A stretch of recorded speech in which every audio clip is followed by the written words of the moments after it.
everyone, and welcome to this tutorial featuring the e.l.f. Prism palette in Naked. Starting with a flat shader brush, I'm just patting the second shade in the palette, which is a beautiful champagne shade, all over the lid.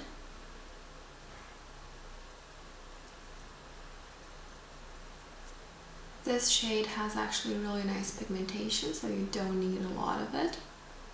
Now with a fluffy blending brush, I'm just putting the second darkest shade into the crease, and I'm just making regular windshield wiper motions, so just back and forth. You don't have to be perfect on this step because we will go over it.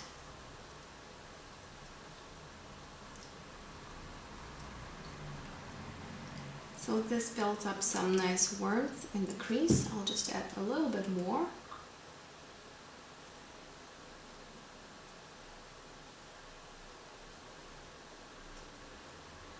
Okay, with a fluffy blending brush, I just picked up the lightest shade in the palette, which is a white shade, and I'm just applying that underneath the highest point of the brow and blending it out a little bit, and then picking up some more, tapping off the excess, and just applying it in the inner corner of the eye and blending it up a little bit to soften a bit from the blending of the crease color. Using just a bare blending brush, I'm going over the edge of the crease shade, and I'm just blending this together with the highlight, or rather into the highlight. And this is why I said that the blending does not need to be perfect, because we are going over it in this step. You can see that the crease is also losing a little bit of intensity, so we will go back in to fix that in a moment. So with a smaller crease brush, I just picked a little bit of the darkest shade in the palette, and now I'm just applying this to the outer V to darken it out. And I'm depositing most of the color on the outer V. And whatever is left on the brush, I'm just dragging this through the crease to compensate for the loss of pigmentation in the previous step. To improve the blending, we're going back to the first blending brush that we used to apply the crease color, and just going lightly over the crease to make it smoother, just ever so slightly. And then going back to that fluffier brush, just going over the edges again to make everything blend in together. You could totally stop here with this look, but if you want to add an extra pop of shimmeriness, you can go back into that champagne shade and apply it wet to the center of the lid. That will make it extra shimmery and, in my opinion, extra beautiful. So I've used just regular water to wet my brush. Just 2 spritzes, and then lightly tapping into the palette and then transferring it using patting motions to the eye.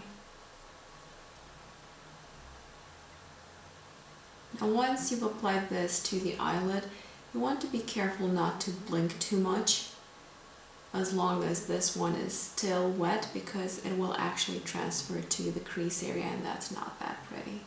To ensure that you're not getting a too harsh demarcation line between the lid color and the crease, just go back to the blending brush that we first used for the crease and softly blend the crease over the eyeshadow color, just very softly, just to make the transition smoother. That should do it. So here I am back with winged eyeliner and 2 coats of mascara on the top lashes and just 1 coat on the lower lashes. Don't be freaked out by the mess that I made with the mascara on the lower lashes. We'll fix that in just a second.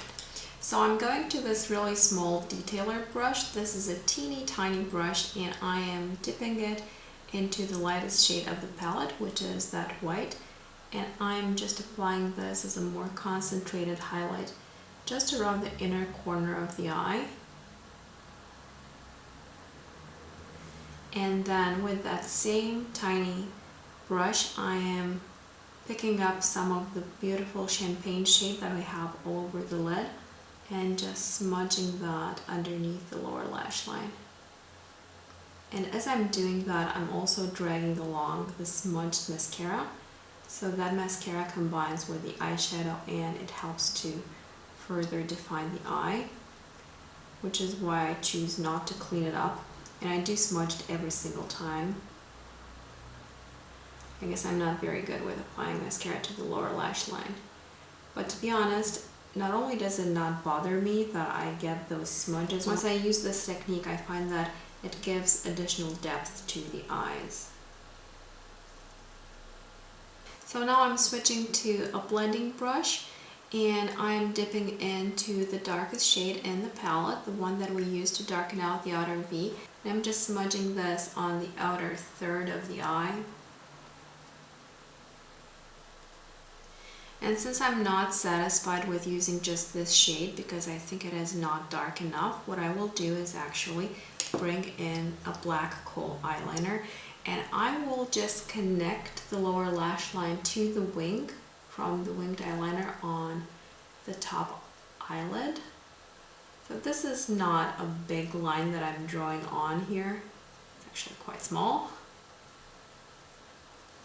I'm not even sure that the camera reflects this, but I think that in real life it does make a difference. And now we're switching back to that same smudging brush and just going over the kohl eyeliner to make it softer and to make it blend in better with the rest of the eye look.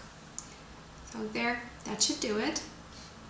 And that pretty much completes our eye looks. So I hope that you like this neutral, warm, and elegant looking eye makeup. I know I do.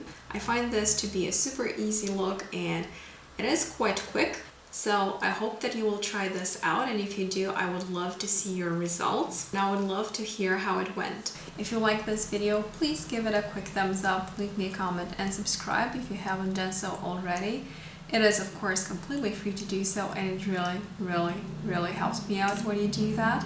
Have a wonderful rest of the day, and I hope to see you in my next video. Bye!